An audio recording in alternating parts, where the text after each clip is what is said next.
ও গুরু ধরি তোমার পায়, ওই আদি অন্ত ভেদের কথা ভাঙ্গা কো আমার। তুমি না বুঝাইলে কথা, তুমি না বুঝাইলে কথা পাইব কোথায়? গুরু ধরি তোমার পায়, আদি অন্ত ভেদের কথা ভাঙ্গা কো আমায়। গুরু ধরি তোমার পায়, আদি অন্ত বেদের কথা ভাঙ্গা কো আমায়। ওরে তুমি না বুঝাইলে কথা, তুমি না বুঝাইলে কথা পাইব কোথায়? দয়াল ধরি তোমার পায়, আদি অন্ত ভেদের কথা ভাঙ্গা কো আমায়। গুরু ধরি তোমার পায়, আদি অন্ত ভেদের কথা ভাঙ্গা কো আমায়। বাবাজি যারা দয়াল ভক্ত মানুষ গানটা একটু লক্ষ্য করেন, কারণ আমরা যারা দয়ালের কাছে বায়াত হয়েছি, আমার নবী বলেছে আমি যখন দুনিয়াতে থাকবো না, তোমরা যারা বায়াত হইবা গুরুর কাছে আগে দেখে নিবা সে আমার বংশধর কিনা। আপনি গুরু ধরলেন, গুরু ধরলে কিন্তু হবে না, গুরুর মধ্যে কিন্তু অনেক বেশ কম আছে। অনেক গুরু আছে জাকি মারা গুরু, মানে সে কিছু জানে না, মানে সে জাকি দিয়া বুঝাইলে বসে অনেক খেলা প্রাপ্ত।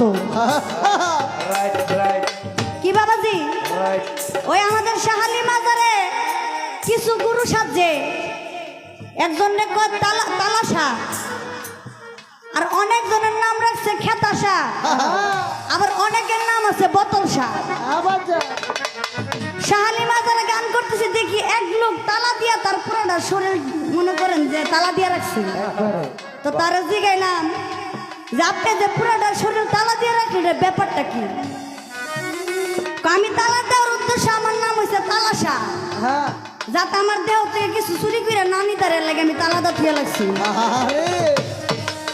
কারণ আজকে যদি এমন গুরু হয়, আমি আশা করি এমন গুরু হবে না, কারণ আমি মনে করি সে একজন খাঁটি গুরু আজকে আমার কাছে। এই গানটা একটু শুনবেন, আপনারা লক্ষ্য করবেন। ও গুরুজি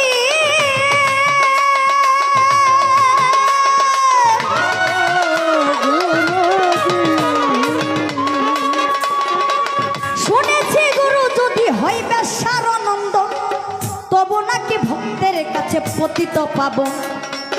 শুনেছি গুরু যদি হয় বেশ্যার আনন্দ, আরে তবু নাকি ভক্তের কাছে পতিত পাবন। হাদিসের বয়ানে শুনি আহল বায়াত, আমার নবীর বংশের কাছে গিয়া হইতে হই বায়াত। হাদিসের বয়ানে শুনি আহল বায়াত, আমার নবীর বংশের কাছে গিয়া হইতে হই বায়াত। ওরে তোমার কোন বংশেতে জন্ম, তোমার কোন বংশেতে জন্ম জানতে মনে চাই। গুরু ধরি তোমার পায়, আদি অন্ত বেদের কথা ভাঙ্গা কো আমায়। গুরু ধরি তোমার পায়, আদি অন্ত বেদের কথা ভাঙ্গা কো আমায়। তুমি না বুঝাইলে কথা, তুমি না তুমি না বুঝাইলে কথা পাইব কোথায়? গুরু ধরি তোমার পায়, আদি অন্ত ভেদের কথা ভাঙ্গা কো আমায়। ও দয়াল ধরি তোমার পায়, আদি অন্ত ভেদের কথা ভাঙ্গা কো আমায়। ও গুরুজি গুরুজি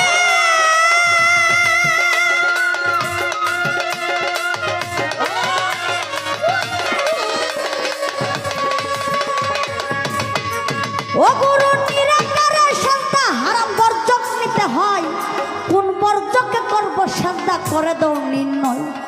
নিরাকারের সাজদা হারাম বর্জক নিতে হয়, আমি কোন বর্জকে করব সাজদা করে দাও নির্ণয়। যদি বলো করতে সাজদা মানুষ গুরুর পায়, যে মানুষ কি মানুষের পায়ে সাজদা করা যায়? আরে যদি বলো পীর হয় আল্লাহ সাজদা করো তারে, কোরআন পড়িয়া দেখলাম এক ক্লাসের ভিতরে। যদি বলো পীর হয় আল্লাহ সাজদা করো তারে। আমার প্রথম অন্তরা শুনেছি গুরু যদি হয় বেশ তবু নাকি ভক্তের কাছে পতিত পাবন। আহা বাবাজি যেমন আমার সরাব বাস্তান, আমি তার কাছে বায়াত হয়েছি, সে যদি খারাপ হয় সে তো আমার গুরু। একদিন বড় পীর সাহেব একটা রাস্তা দিয়ে যাইতেছে তার ভক্তবিন্দু নিয়া, হাজার হাজার মানুষ সিরিয়াল আমার বড় পীরকে দেখবে এক নজর, কিন্তু আমার বড় পীর এত হাজার হাজার মানুষ তাদের কাছে আমার বড় পীর তাকায় না, একটা ব্যক্তির দিকে আমার বড় পীর আব্দুল কাদের জিলানী লক্ষ্য করে তাকাই, দেখে ওই ব্যক্তিটা আমার বড় পীরের দিকে তাকায় না, ওই লোকটা আমার বড় পীরের দিকে তাকায় না। তখন আমার বড় পীর ওই লোকটার কাছে গেল, ছোট ছোট বাজাও, ওই লোকটার কাছে গিয়া বলে যে আমি বড় পীর আব্দুল কাদের জিলানী, আমার দেখার জন্য হাজার হাজার মানুষ সিরিয়াল ধরে আছে, আর তুমি কি এমন মানুষ যে আমি বড় পীর রাস্তা দিয়ে যাচ্ছি তুমি আমার দিকে না তাকাইয়া তুমি মাটির দিকে তাকাই আছো কেন? তখন ওই লোকটা দুই চোখের পানি ছেড়ে দিয়া বলে, হে বড় পীর আব্দুল কাদের জিলানী, আপনি হতে পারেন বড় পীর, আমার তাতে কোনো যায় আসে না, কিন্তু আমি যার কাছে বায়াত হয়েছি আমার গুরুটা একটু দেখতে কালো, বাজা আমার দয়াল দেখতে একটু কালো, আপনি তো বড় পীর অনেক সুন্দর, আমি যদি আপনার দিকে তাকাই যদি আমার দয়ালকে ভুলে যায়, আমার দয়ালকে যদি আমি মনে না রাখতে পারি তাহলে আমি কিসের ভক্ত হলাম? কি বাবাজি ভক্ত হতে হবে এরকম, এখন যুগে অনেক, তখন বড় পীর তাকে জড়াইয়া বলে যে তোমার মতো একটা ভক্ত যদি আমার হইতো আমার জীবনও ধন্য হয়ে, আমার দয়াল হোক কালা, আমার দয়াল হোক খারাপ, সে আমার কাছে আমার দয়াল, সে আমার কাছে আমার মাতার তাজ। তার জন্য এখানে বলা হয়েছে গুরু যদি হয় বেশ্যার নন্দন তবু নাকি ভক্তের কাছে পতিত পাবা। হাদিসের বয়ানে শুনে আহল বায়াত আমার নবীর বংশের কাছে গিয়া হইতে হবে, ও গুরু, গুরু আপনার কোন বংশেতে জন্ম, আপনার বংশের পরিচয়টা কি? আমি যে আপনার কাছে আমার জীবন যৌবন সব দিলাম, আপনার বংশের পরিচয় কি? আপনি কোন বংশ থেকে এসেছেন আমার একটু জানবার বাসনা। ও গুরুজি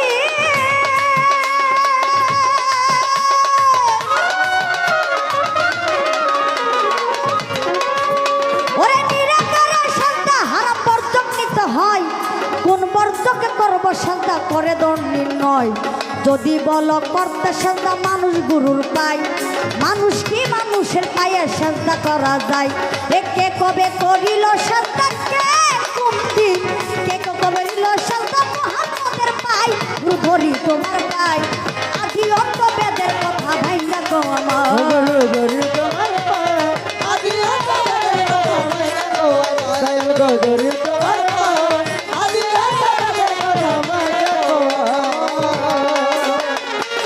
ও গুরুজি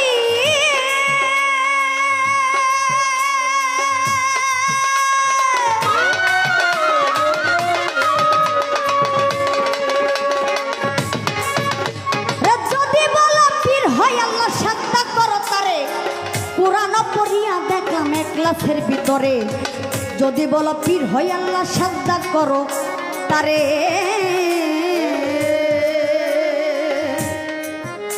আমি কোরআন পড়িয়া দেখলাম এক ক্লাসের ভিতরে, নিরাক আল্লাহর শারিক আল্লাহর জন্ম মৃত্যু নাই, মাতা পিতা স্ত্রী পুত্র আহার নিদ্রা নাই, নিরাক আল্লাহ শারিক আল্লাহর জন্ম,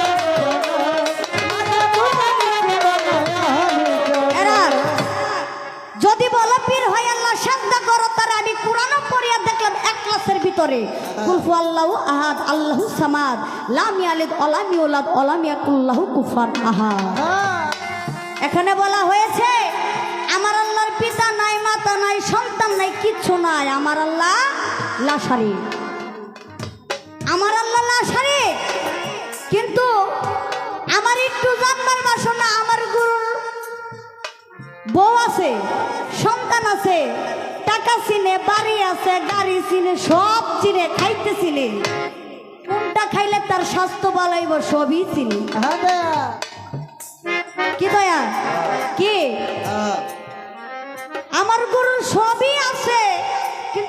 সুরা ইখলাসের ভিতরে পরে দেখলাম আমার আল্লাহর কোনো কিচ্ছু নাই, কিন্তু আমার জানবার বিষয় না। আমার দয়াল যদি গুরু এতই যদি খাঁটি ভক্ত হয়, হ্যাঁ, তাহলে আমার গুরুর সবই আছে। কি আমার গুরুর বউ সন্তান সব কিছুই আছে। এই গানটার মধ্যে বলেছে, ও গুরুজি যদি বলা পীর হয় আল্লাহ শ্রদ্ধা করো তারে, কোরআন পড়িয়া দেখলাম ইখলাসের ভিতরে নিরাকাল্লার শারিক আল্লাহ জন্ম মৃত্যু নাই, মাতা পিতা স্ত্রী পুত্র আহার নিদ্রা নাই। ও তাই সুবহান সরকার পড়ল বুঝি, সুবহান সরকার, সুবহান সরকার পড়ল বুঝি, মুলুকের ডান্ডাই গুরু ধরি তোমার পাই, আদি অন্ত বেদের কথা বলিয়া গো আমার। গুরু ধরি তোমার পায়, আদি অন্ত বেদের কথা বলিয়া গো আমার। গুরু ধরি তোমার পায়, আদি অন্ত বেদের কথা বলিয়া গো আমার। ওরে তুমি না বুঝাইলে কথা, তুমি না বুঝাইলে কথা পাইব কোথায়, গুরু ধরি তোমার পাই, আদি অন্ত বেদের কথা ভাইয়া তোমার, গুরু ধরি তোমার